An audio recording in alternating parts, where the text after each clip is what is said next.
For a few years, I had a gig at a private company as a data entry clerk. It was your typical low-tier job that wasn't too well respected at the workplace. The managers were constantly adding on more and more work that I wasn't even supposed to be doing under the data entry title. But I was young, and this was my first real job, so I just went with it.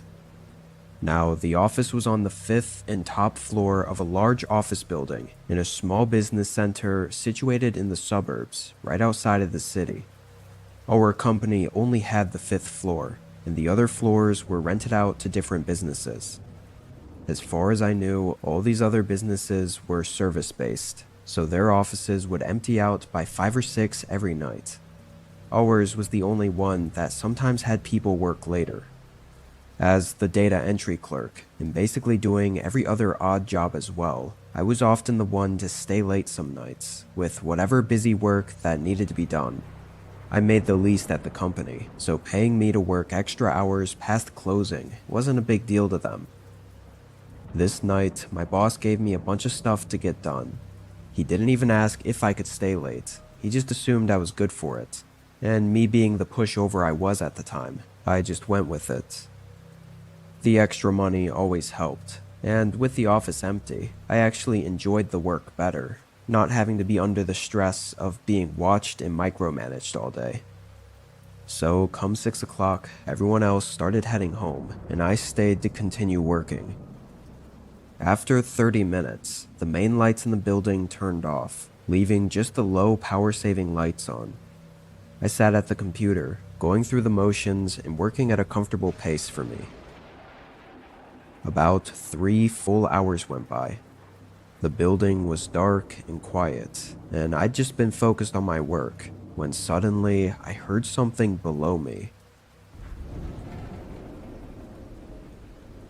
Obviously, with the massive building and all the rooms in it, the sound was very muffled and echoey, but I thought it sounded like a door opening or closing.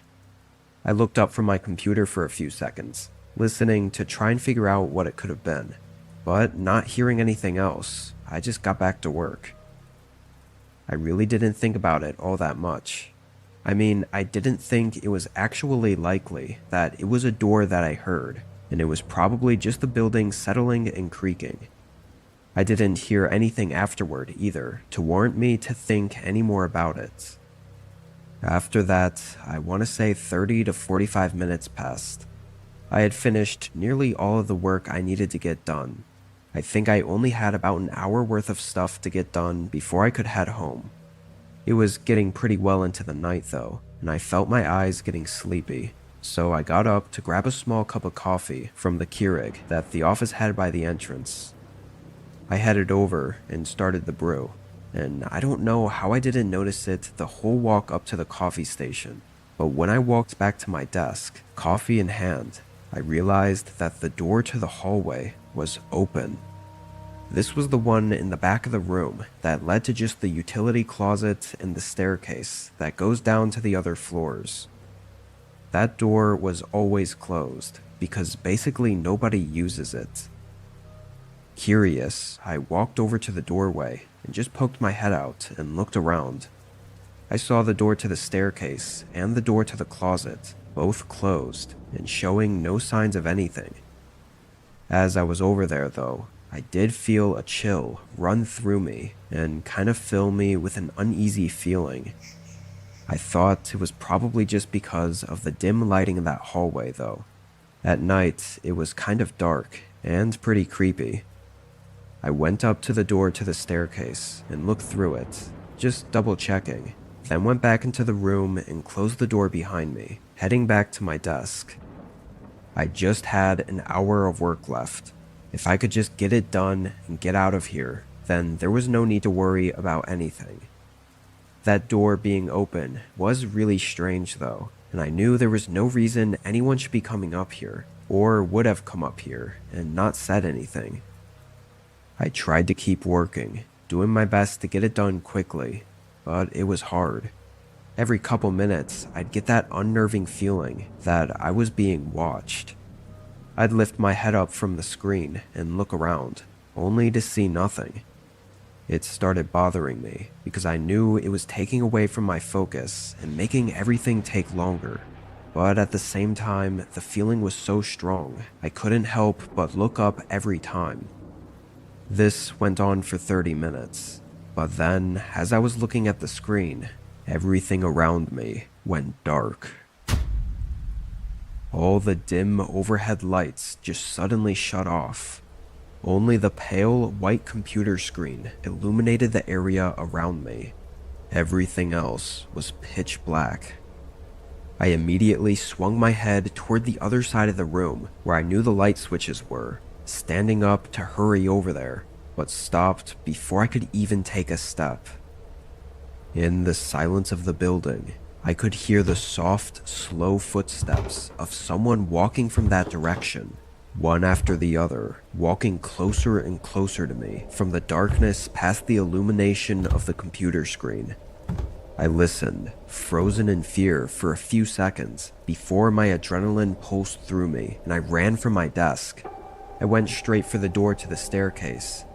I made it to the hallway and into the staircase, where finally there was some light. I didn't stop running until I got to the first floor and out of the building. Obviously then, I called 911. I stood in the cold outside the building for nearly 15 minutes before an officer arrived, and then waited another 5 minutes for 2 more officers before they finally searched the building. And by then, they found no one inside. Just as frustrating, it took 2 days to get the security footage, and yet it wasn't all that helpful anyway. The building was old and had a 30-year-old security system that was in black and white and really pixelated and blurry, too much so to see anything. All they knew is the person entered the building around 2 p.m., saying he had an appointment with one of the other companies.